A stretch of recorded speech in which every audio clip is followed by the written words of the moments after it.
like, okay, like, you're just standing there. These are all communication methods that the spirit guide will use with if they're a little timid and who steps forward and if they're there for their greatest good or not. And that's where I just like to nix that in the butt.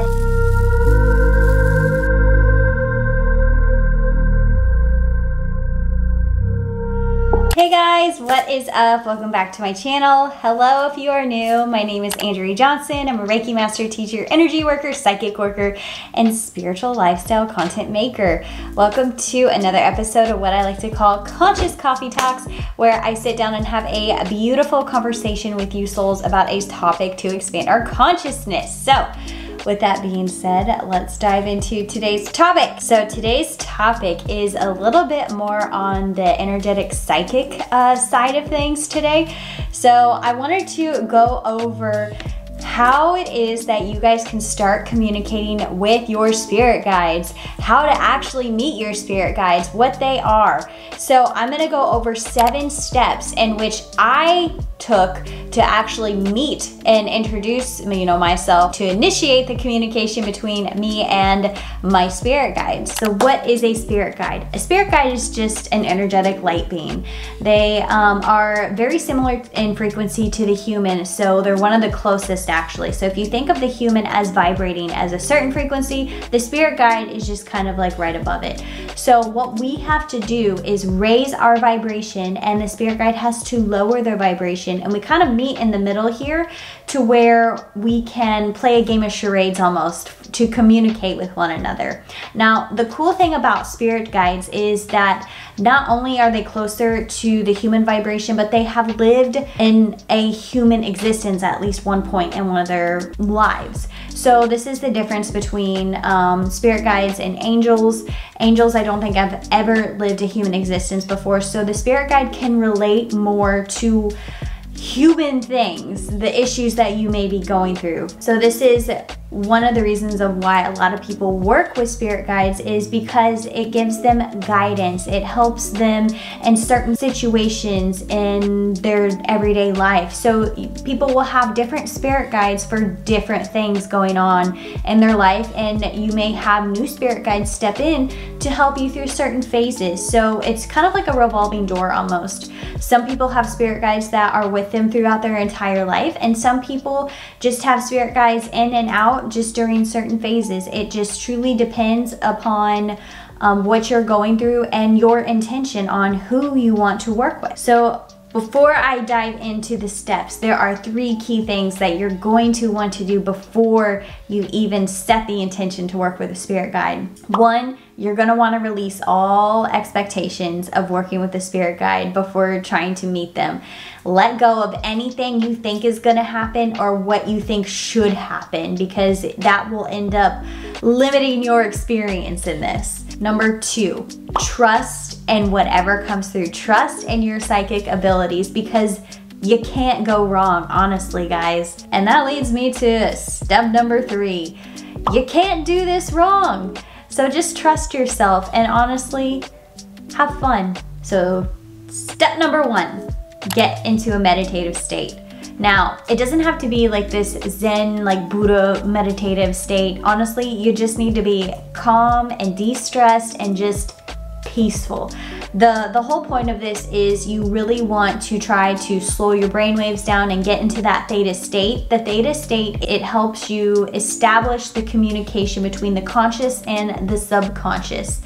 This is where messages come through better. This is where memories are accessed. So step number 2, pick a safe place for you to meet your spirit guide. And what I mean by this is a safe place in your mind. So some people call this setting the circle with spirit. What I did is I picked one of my favorite spots in nature that nobody knows about, and that is my spot to where I want to communicate with my spirit guide. It could be something that you totally imagine. It could be something that you've been to a place before and you just really love it, and so you'll just imagine yourself meeting your guide there. So essentially it's a place where you and your spirit guide go for communication, and don't tell anybody about it. Don't tell a soul about where this is. You keep it safe and locked in your mind. So that brings me to step number 4. Ask them to step forward and show themselves to you. When I asked for my spirit guide to step forward, I made sure to state that I wanted only the guides of the highest truth and the highest compassion to step forward to help me with such and such of whatever that I was wanting help with. So this makes sure that whoever steps forward is actually for your highest and your greatest good, your highest benevolence, and that they are truly there to help you with what you need. Because there can be beings that step forward. They can, you know, play tricks on you per se. At least that's what some people say, is if they're a little timid and who steps forward and if they're there for their greatest good or not. And that's where I just like to nix that in the butt and just be like, yo, I'm stating this right here, right now. If you're stepping in to my reality to help me, only the highest and the most compassionate beings are allowed in my reality, and that's what I go with, because we don't deal with the lower vibrational BS. We don't got time for that. We don't got time for that. So during this step 2, after you ask for them to step forward, you're going to want to just sit and wait for a little bit and see what comes through. So what I mean by this is what visuals come in as far as in your mind's third eye. Start paying attention to how your body feels, because usually for me, I'm more of a clairsentient person, meaning empath, if you want to call it that. But my strong suit is the feeling. So when I pay attention to how I feel, I'll notice when something enters my field because my vibration shifts. I'm very in tune with the body. So when a new spirit guide or energetic being or something steps into my field, I will actually start to feel different. I will feel their vibration, meaning that they will give me certain feelings and certain wisdom and thoughts coming through that aren't familiar to me, you know, especially if I'm working with a new spirit guide. So pay attention to the way that you feel. Pay attention to the things that you start thinking of in your head, and actually start paying attention to that script in your head. So the voice in your head, it may actually start speaking different to you. It may actually start having an accent. The words coming through may be a little distorted. Sometimes, depending on who I work with, it will almost be like a Google Translator of where, like, you know, the language barrier is a little broken, or like words are kind of shifted around and it really doesn't flow like a sentence should. So that is the translation pretty much from vibration to words. It doesn't always match up. So if you think about that, it's kind of normal because you're speaking pretty much a vibration, a feeling, right? It's communication. So start paying attention to the way that things are coming across. Are you seeing anything? Are thoughts, you know, coming in? So these are all communication methods that the spirit guide will use with you, and dependent upon your strong suit will depend upon how they choose to communicate. So I kind of give you an example of something that is my typical communication method with the spirit guide, but some people may be more visual. So especially if you imagine your safe place with the spirit guide, you might see one of them step forward, and they may show themselves to you as, like, you know, a deity, or like maybe a cartoon character, or maybe just like a ball of light, you know. Nothing is wrong, honestly. When they step forward during this time, really analyze them, see what they look like. Do they have like what are they wearing? Do they have, you know, funky hair? Like, you know, they're very dependent upon the spirit guide. At least from my experience, they're very childish, and childish meaning they're funny. And they're gonna relate to you in whichever way that, you know, you need in the moment to be communicated with. So sometimes a spirit guide may step forward and they may appear as something first. And then they will maybe even shift into a different form later on, but it's the same spirit guide. So it's really kind of just like what you need in the moment, and that's kind of the cool thing about it. And like I said, from my experience, they're really funny, and they are just they like to just play. So step number 5, I kind of like to look at this step as like the introductory phase. You're gonna want to get to know them like a friend, like you just met a new friend, and this is because you're going to be working with them for however long, could be the rest of your life.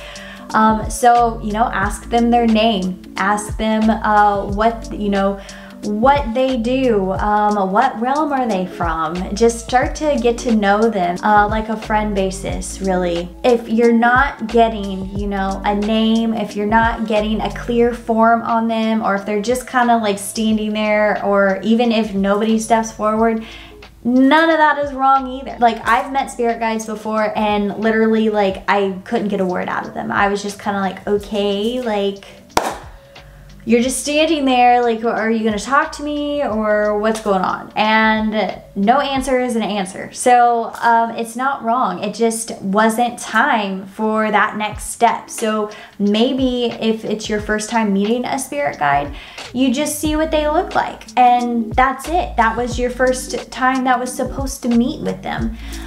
Maybe you get a name, or maybe that they are just like this ball of light and they come in and they come out and that's it. It's neither right nor wrong. It's just the first way that you were supposed to meet. So maybe you try again another time and you will get a different form, and then maybe you'll get a name with it. So don't get discouraged if you cannot get a spirit guide to come through.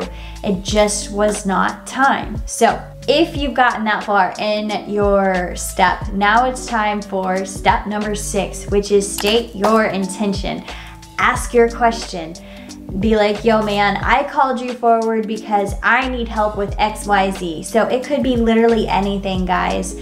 I need help developing a certain psychic ability. I need help in my 9-to-5 job and doing this thing. I need help developing speaking skills, or, you know, I need help in my relationship. Whatever it is that, you know, you wanted to improve on in your life, just be like, this is what it is, and I need some guidance and wisdom, and that's why you're here. So once you've stated what it is that you really want from them, then sit back and see what comes through. And kind of the similar way of them stepping forward and showing themselves to you, see what comes through in the messages of what comes through in the thoughts in your mind. How do you feel?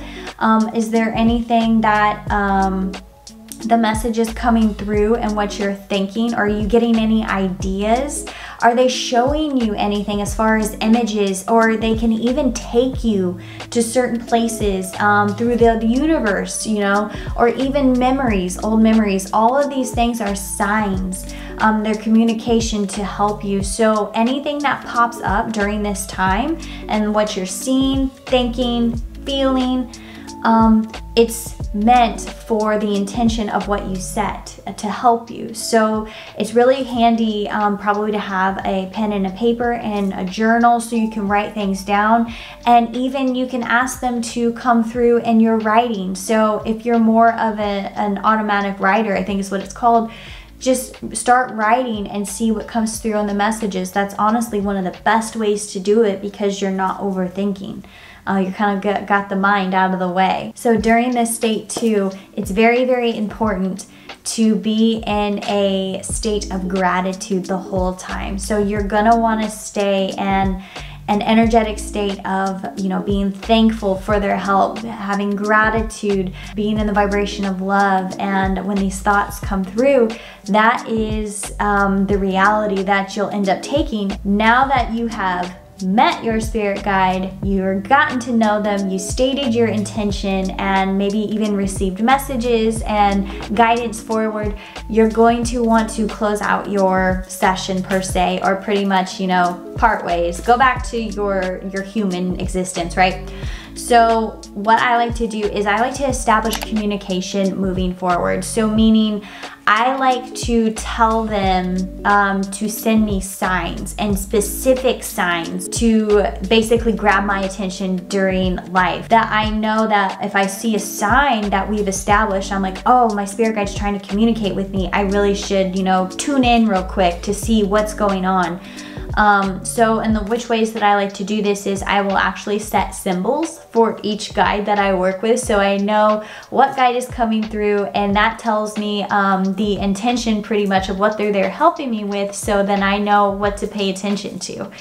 So this could be like maybe seeing a certain animal. I sometimes pick the most randomest things that would be so obscene that when I know if I see it, I'm like, oh, that's not just, you know, it's not just a bird flying, you know what I mean? It's something very, very specific and very odd if I were to see it, you know, in my daily life. So that's when you know if you see it, it's a sign and not something that it's just kind of like, oh, well, you know, that's a blade of grass. Like, oh my gosh, you know, that's not a sign. So you want it to grab your attention. So spirit guides, they're there to help the human. They are different than angels or like interdimensional beings I like to think of, or even guardian angels. Spirit guides are very, very good for human issues and certain issues that you're wanting help on. So I highly recommend maybe trying it out. I don't work with a lot of them, but when I do work with them, I know that it's important for me, right? So I'm not one of those people that has like, you know, 20 different spirit guides. I have about like 3 that I mainly work with, and then I'll get some that come in and out of my life every once in a while. So then I know who I work with. It's very important. And I know who steps forward in certain points in my life. It's very important. So it's honestly, these are fun beings. They're very, very high vibe. In my working with them, they help me in my energy work sessions. They help me in life when I need a little bit of a boost or some wisdom. So it just depends upon what your intention is for them, what you want help with, and you just really have to ask. So ask and you shall receive, right? So I found this to be a really, really good experience in a way to help me out in my life and honestly kind of play and have fun and be a child, you know what I mean? And so you kind of understand where children have imaginary friends and it's them. But anyways, guys, hopefully this video helped you to start working with spirit guides or understand it a little bit better. But I highly, highly recommend, especially if you do any kind of energy work, psychic work, things like that, they can be a huge help in developing out your skills or just even helping you in sessions and healing sessions. So anyways, I am sending you guys all of my light and all of my love. We'll see ya.